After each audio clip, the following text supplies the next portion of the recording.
what about eco mode? I'm going to drive an entire tank on eco, and I'm going to see if this makes a difference at all.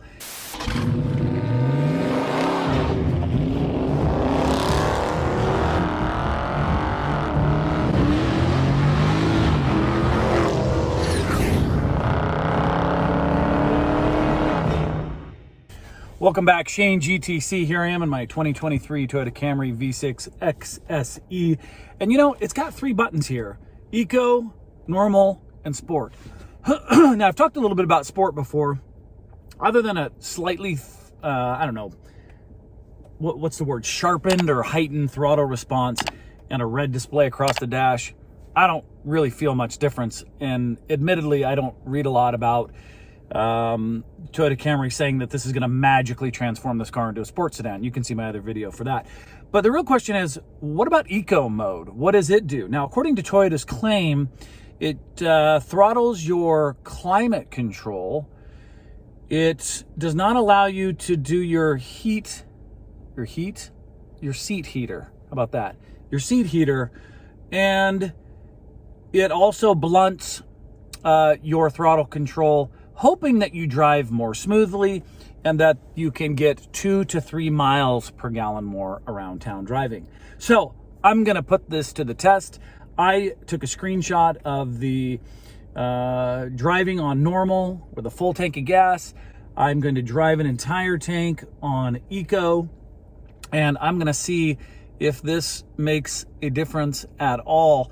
And really, is it worth it? Because I will tell you that driving in eco mode feels kind of hybrid-ish. You have to definitely lay into the throttle to get the same response, which is entirely their purpose, right? They want you to drive more smoothly and use less acceleration and less erratically. I get that. But it's very dull and boring. Still nice to drive, but I'll give you my review at the end and we'll see if it makes a difference at all. Just curious, how many people out there are actually using eco mode? I will tell you, I have used it on a couple of occasions. When I'm getting close to a, I don't know, like 10 miles left in the tank, and I'm searching for a gas station. Ever been completely below the slash? Well, I almost did once, and I blacked out. When I came to, the car was in a ditch, and the tank was full. I don't know who did it. I might throw it into eco mode, thinking that if I get another mile out of it and I need it, then hey, might as well. But other than that, I'm not too keen on driving around in eco mode. And in this particular vehicle, really not that keen in driving around on sport mode like I was in my BMW, where the thing was just a different monster altogether. Driving it in normal mode and then you put it into sport mode, it changed the steering, the throttle response, the transmission, the shocks, and the suspension. I mean, it was a completely different machine, and that was really, really fun. So, all right, I'll get back to you guys. Off we go on a full tank of gas on eco mode. 12 seconds later. Seriously, eco mode is like, what is going on? Full snooze mode. It's very quiet, very like a hybrid. Boring. 72 hours later. Okay, here I am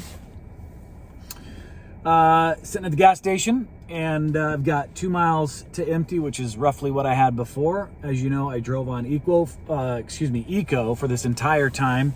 What I do like is that unlike the other modes, it seems that when you hit eco in this, it actually defaults to eco every time I start it up. So that was nice. I didn't have to push the button every time. It seemed to stay, as opposed to the sport. It seems like it doesn't hold. I don't know. I'll have to test that theory. Maybe I'm wrong. Interesting. So I will tell you that it's a bit of a snooze fest driving it in eco. It's nothing exciting. It's very muted. Boring. There's nothing magical about this button.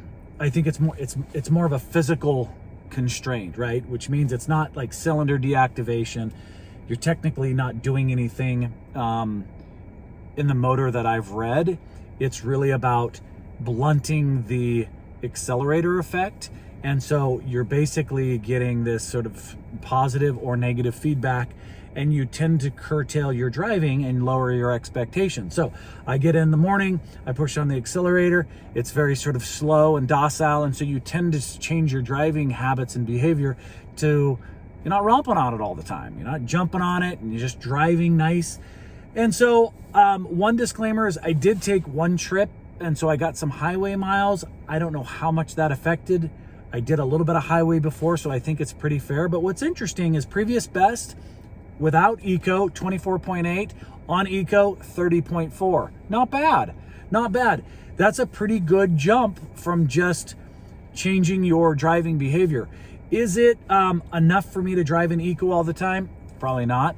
But I may on occasion, if I get on the freeway or whatever, set it and put an Eco and save a few. That's not bad. That's actually pretty darn good. So for those of you that are out there that want to slip this into Eco and have a little bit more of a less exciting ride, Boring.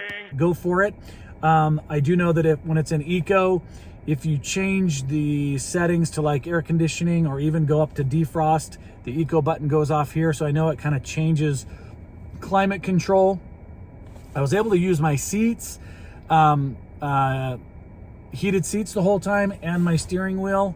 I have it on right now, so that didn't change much. All right, so that's it. That's the update. Nothing magical, but a little bit more than I thought. I was hoping for 1 or 2 miles per gallon, and I would say 5 and some change is pretty darn good. So there you go. All right, that's the big news for me in the Camry and the Eco, that those of you who are wondering what gas mileage could be if you're driving it less spirited and an Eco, 30.4. All right, guys, till next time, take care.